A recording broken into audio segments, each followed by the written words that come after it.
Baik, Assalamualaikum warahmatullahi wabarakatuh. Pada kali ini saya akan mempresentasikan hasil review dari buku ke PowerPoint. Baik, langsung saja. Rangkaian dasar elektronika. Penulisnya itu Dr. Insinyur Agus Wibowo MKom MSc MM dari Universitas STKOM. Buku ini membahas dasar-dasar elektronika yang mencakup pengertian rangkaian, komponen, hukum dasar kelistrikan, dan cara kerja berbagai sistem elektronika modern. Buku ini dirancang untuk memberikan pemahaman menyeluruh kepada pembaca baru di dunia elektronika, dimulai dari teori dasar hingga aplikasi praktis.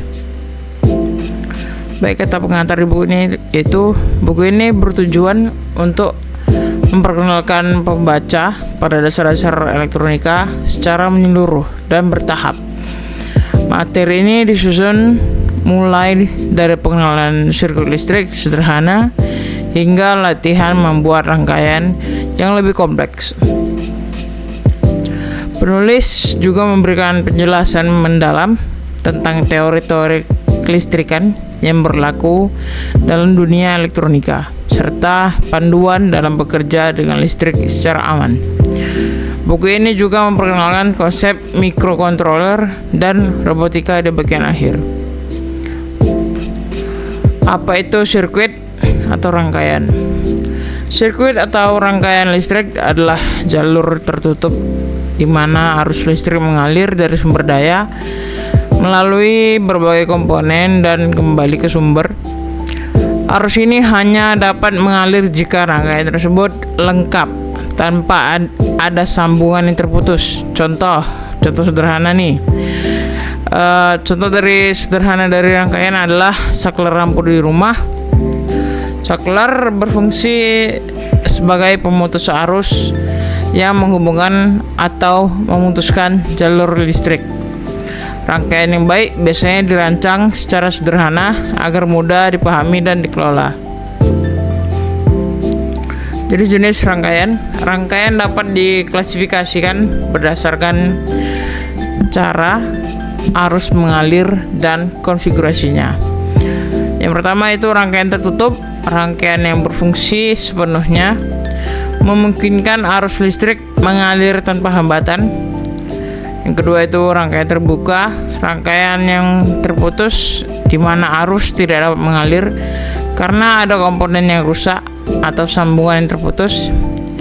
Yang ketiga itu rangkaian hubung pendek, rangkaian di mana arus mengalir langsung ke tanah tanpa melalui beban, menyebabkan aliran arus yang berbahaya. Poin keempat, rangkaian seri dan paralel. Rangkaian di mana beberapa komponen dihubungkan dalam satu jalur atau seri atau beberapa jalur terpisah atau paralel. Konduktor, isolator, dan semikonduktor. Bahan yang digunakan dalam sirkuit listrik memiliki sifat yang berbeda. Yang pertama itu konduktor. Konduktor bahan yang mengantarkan listrik dengan baik seperti tembaga dan emas, memungkinkan arus mengalir dengan mudah. Yang kedua, isolator, bahan yang menghambat aliran listrik seperti plastik dan karet, digunakan untuk melindungi komponen dan mencegah sengatan listrik. Yang ketiga itu semikonduktor, bahan dengan sifat di antara konduktor dan isolator seperti silikon atau germanium yang sering dilakukan atau digunakan dalam komponen elektronik seperti dioda dan transistor. Berikutnya, komponen utama dalam rangkaian elektronika. Beberapa komponen penting dalam rangkaian elektronika adalah kapasitor. Kapasitor menyimpan energi dalam bentuk medan listrik dan digunakan dalam penyaringan sinyal. Yang kedua, dioda. Dioda mengizinkan arus mengalir hanya dalam satu arah. Penting dalam konversi AC ke DC. Yang ketiga itu induktor. Induktor menyimpan energi dalam bentuk medan magnet, digunakan dalam sirkuit AC. Resistor. Resistor mengontrol jumlah arus yang mengalir dalam rangkaian, melindungi komponen lain dari kerusakan akibat arus berlebih. Poin terakhir itu transistor, digunakan sebagai penguat sinyal atau saklar elektronik, penting dalam rangkaian logika dan penguat. Arus, resistansi, dan tegangan. 3 komponen penting dalam setiap sirkuit listrik adalah: yang pertama, arus. Aliran elektron dalam sirkuit diukur dalam ampere. Yang kedua, resistansi. Hambatan yang diberikan terhadap aliran arus diukur dalam ohm. Yang ketiga, tegangan. Perbedaan potensial listrik yang mendorong arus melalui sirkuit diukur dalam volt. Hubungan antara ketiganya dijelaskan oleh hukum Ohm, di mana tegangan sama dengan arus dikali resistansi. Sistem AC dan DC. Arus listrik dibedakan menjadi 2 jenis utama. Yang pertama itu AC, arus bolak-balik. Yang kedua itu DC, arus arah.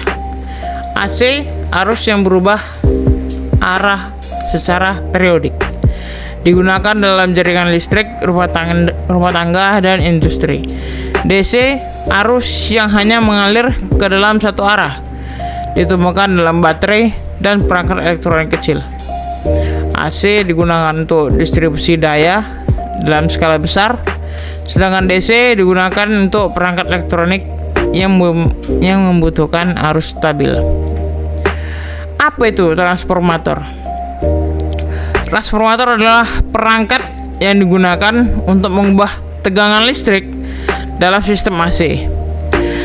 Prinsip kerjanya berdasarkan induksi elektromagnetik, di mana perubahan arus pada satu lilitan kawat menghasilkan tegangan pada lilitan yang lain.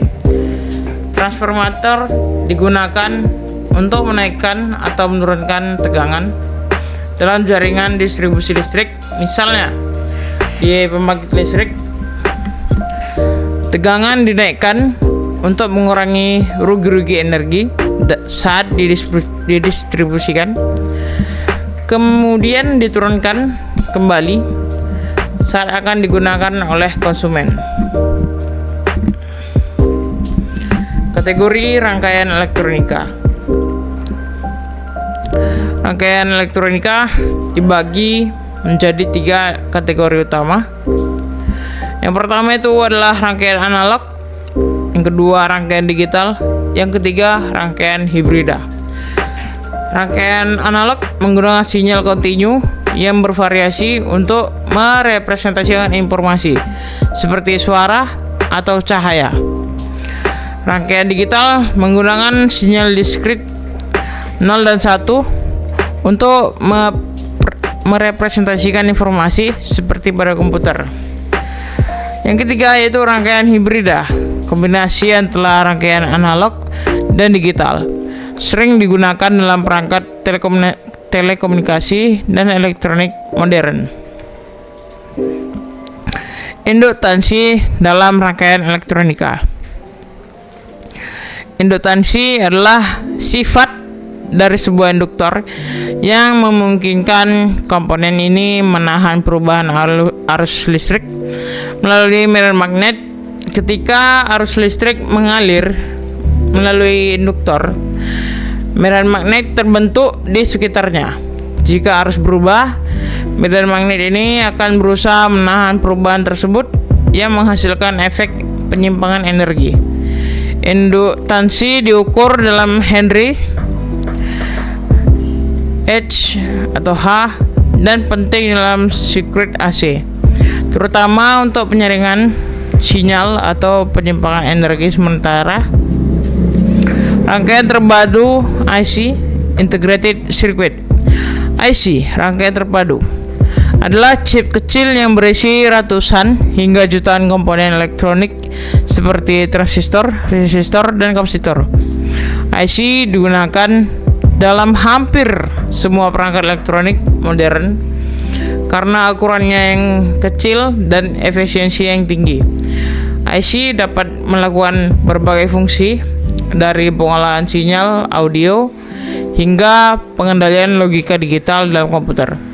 Contoh IC yang sering digunakan adalah microprosesor yang menjadi otak komputer dan perangkat mobile. Resistansi dalam rangkaian elektronika.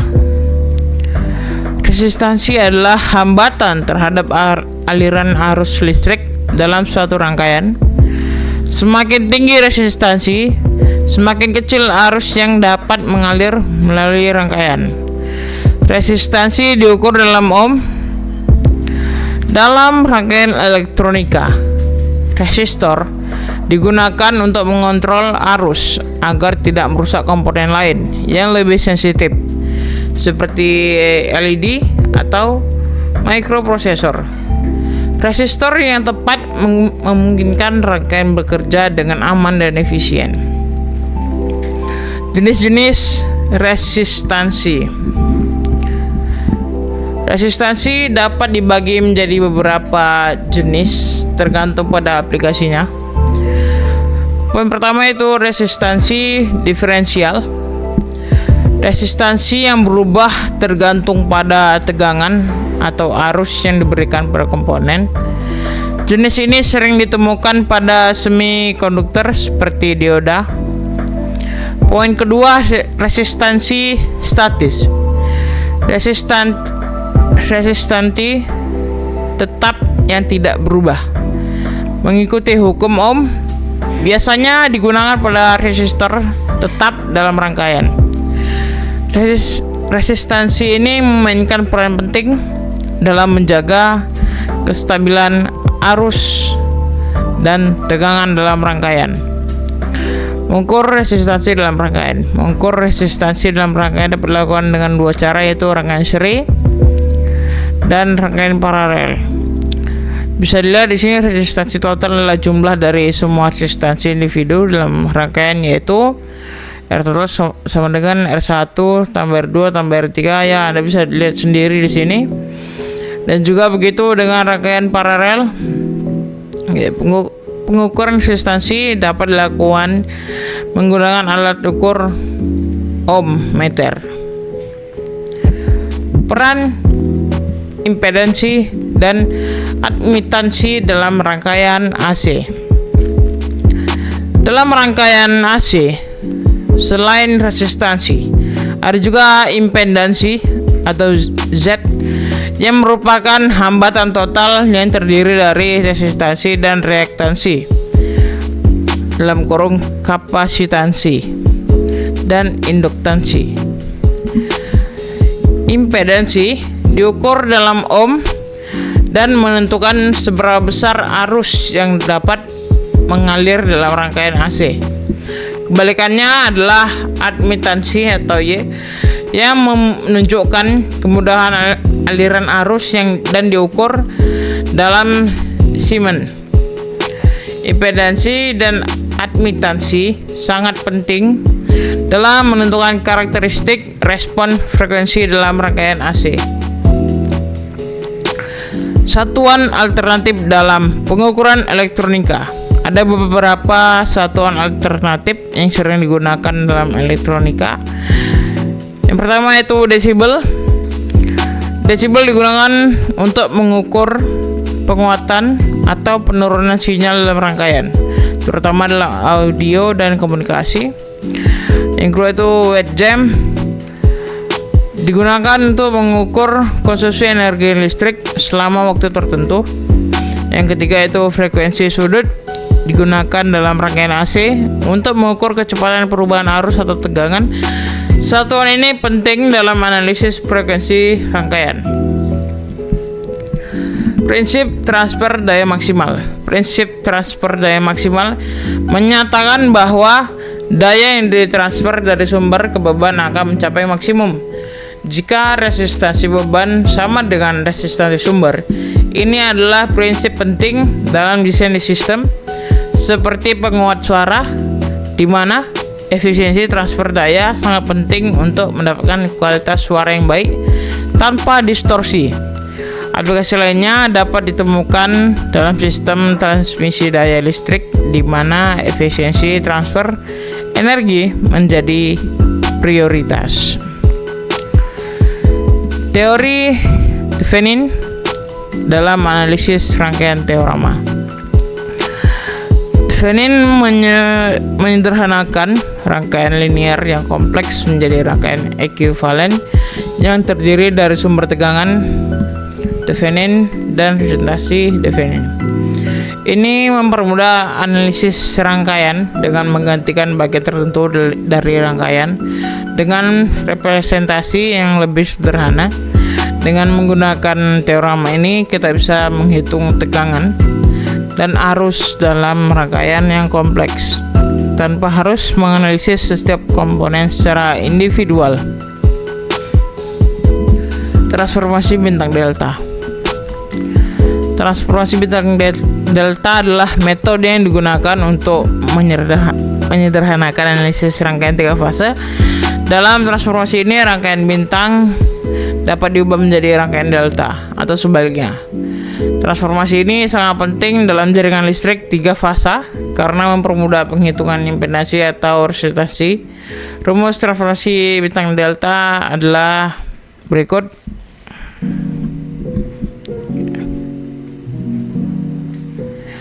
Teori elemen ekstra atau EET. Teori elemen ekstra adalah teknik analisis rangkaian yang memisahkan rangkaian kompleks menjadi elemen-elemen yang lebih kecil. Dengan membagi rangkaian menjadi bagian yang lebih sederhana, analisis menjadi lebih mudah dilakukan. Pendekatan ini terutama digunakan untuk rangkaian yang memiliki elemen pasif seperti kapasitor, induktor, dan resistor, sehingga elemen-elemen yang kurang penting bisa diabaikan. Sementara untuk mempermudah perhitungan, setelah perhitungan selesai, elemen-elemen ini dapat dimasukkan kembali untuk melihat hasil akhirnya. Hukum Kirchhoff, KCL dan KVL. Hukum Kirchhoff adalah dasar dalam analisis rangkaian listrik. Terdiri dari 2 hukum utama, hukum arus Kirchhoff KCL dan hukum tegangan Kirchhoff KVL. KCL itu hukum arus Kirchhoff. Mungkin kita lebih mudah dalam mengatakan singkatannya saja. Jumlah arus yang masuk ke sebuah titik percabangan sama dengan jumlah arus yang keluar. Masuk sama dengan keluar. Oke, bisa dilihat situ arusnya. Kedua itu KVL, jumlah aljabar tegangan dalam satu rangkaian tertutup adalah 0. Kedua hukum ini sangat penting dalam analisis sirkuit karena memungkinkan kita untuk menghitung arus dan tegangan pada berbagai titik dalam rangkaian. Hukum induksi Faraday. Hukum induksi Faraday menyatakan bahwa perubahan medan magnet dalam sebuah rangkaian akan menghasilkan gaya gerak listrik atau tegangan induksi. Rumusnya adalah berikut, di mana E epsilon adalah GGL induksi dan P adalah flux magnetik. Hukum ini sangat penting dalam desain generator listrik, transformator, dan motor listrik, di mana perubahan medan magnet digunakan untuk menghasilkan arus listrik. Hukum Ohm dan konduktivitas. Hukum Ohm menyatakan bahwa tegangan pada sebuah komponen berbanding lurus dengan arus yang mengalir melaluinya dan resistasinya. Rumusnya adalah berikut. Selain itu, konduktivitas adalah kebalikan dari resistansi dan menggambarkan kemampuan suatu material untuk menghantarkan arus listrik. Konduktivitas tinggi berarti material mudah mengantarkan arus, sedangkan konduktivitas rendah berarti material lebih sulit menghantarkan arus. Teorema Norton. Teorema Norton adalah cara untuk menyederhanakan rangkaian yang kompleks menjadi sebuah rangkaian ekuivalen yang terdiri dari sumber arus Norton dan resistansi Norton. Teorema ini mempermudah analisis rangkaian dengan menggantikan bagian kompleks dengan representasi yang lebih sederhana. Rumus teorema Norton untuk menghitung arus adalah berikut.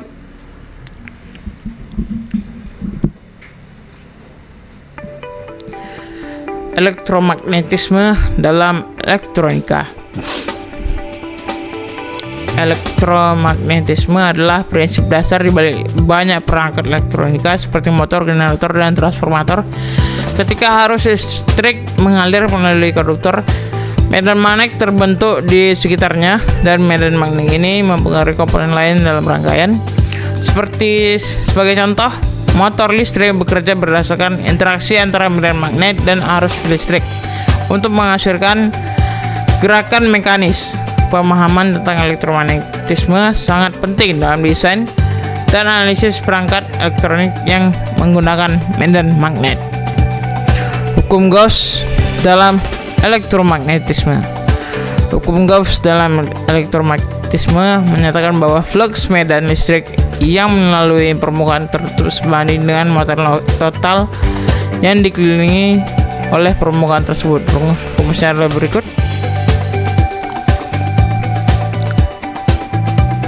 Baik, hukum ini digunakan untuk menghitung medan listrik di sekitar muatan listrik dan sangat penting dalam desain perangkat yang menggunakan medan listrik. Peretasan sirkuit elektronika. Peretasan sirkuit adalah metode untuk memodifikasi atau mengubah fungsi rangkaian elektronik yang sudah ada. Tujuan dari peretasan sirkuit biasanya untuk memperbaiki kesalahan desain, meningkatkan kinerja, atau menambah fitur baru pada perangkat. Teknik ini sering digunakan dalam dunia robotika dan microcontroller, di mana perubahan kecil pada rangkaian dapat memberikan hasil yang signifikan dalam fungsi perangkat. Baik, kesimpulannya itu, buku ini memberikan wawasan mendalam tentang dasar-dasar elektronika, mulai dari pengertian sirkuit, jenis komponen, hingga hukum dasar yang mengatur perilaku listrik, dengan menjelaskan berbagai konsep seperti arus, tegangan, resistansi, serta penerapan praktis dalam rangkaian. Buku ini berfungsi sebagai panduan bagi pembaca, baik pemula maupun yang sudah berpengalaman. Selain itu, buku ini juga menekankan pentingnya pemahaman tentang sistem AC dan DC, serta aplikasi dari teorema dan hukum dasar dalam analisis rangkaian.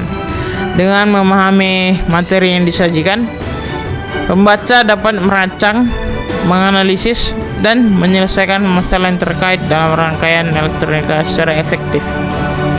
Dan sarannya yaitu, sebagai pembuat materi ini ataupun sebagai pembuat dari PowerPoint ini, saya menyarankan agar kita tidak hanya berhenti pada pemahaman teori yang disampaikan, tetapi juga menerapkan dalam praktek sehari-hari. Salah satu cara yang terbaik untuk memperdalam pemahaman adalah dengan melakukan eksperimen langsung, misalnya melalui perancangan rangkaian sederhana menggunakan papan breadboard dan komponen elektronik. Selain itu, mengikuti pelatihan atau kursus tambahan, terutama yang berkaitan dalam microcontroller atau robotika, akan sangat bermanfaat dalam meningkatkan kemampuan kita dalam bidang elektronika. Dengan menggabungkan teori dan praktek, saya yakin kita akan lebih siap untuk menghadapi tantangan yang ada di dunia teknologi yang terus berkembang ini. Baik, itu saja yang dapat saya presentasikan. Jika ada kurang, saya mohon maaf. Jika saya salah, mohon ampun. Assalamualaikum warahmatullahi wabarakatuh.